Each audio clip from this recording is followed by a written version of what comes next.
All right, so we're giving a video on all of your new induction burners and pots on how to make a sauce, or at least how to use the induction burners. So this is your Mirage Cadet. Every single site should have gotten one, including the middle schools and the high schools. It's a pretty simple machine. It plugs into a normal plug, so we have it plugged in.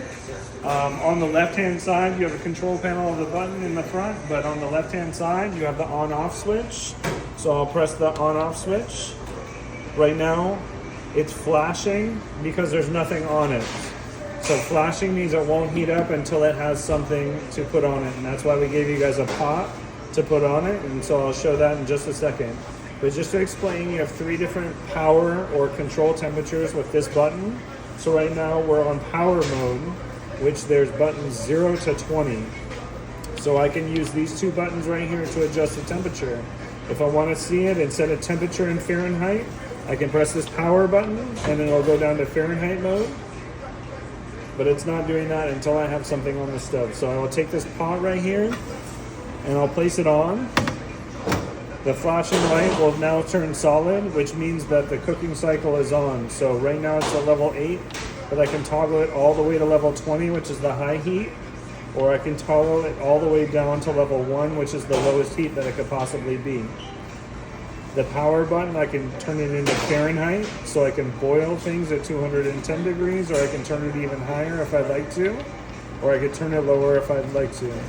I could move it into Celsius for those of you who like to use Celsius. I tend to use power buttons, so 1 through 20, and you can find out how hot you want to make it. So you can find your simmer point, and you can be as accurate as possible, 0 to 20. And then over here, you can set a timer if you would like to. These are in minutes. So I can go a 10-minute timer and then it would cook for 10 minutes. Again, when you put the pot on the stove, then it starts conducting the heat. So if I have it on power level 20, I want it to heat up as fast as possible. The heat will only go as soon as the pot reaches the stove. But if I take the pot off the stove, it'll stop, it'll sense that there's nothing there.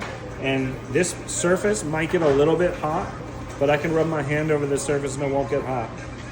The only thing that will get hot is the pot, and you can touch the bottom of the pot and it's immediately getting hot. If I want to turn it off, all I do is press the off button and the entire machine shuts off. And that's all you got. Pretty simple. This is Daryl, Chef of Hayward Unified School District. Happy cooking.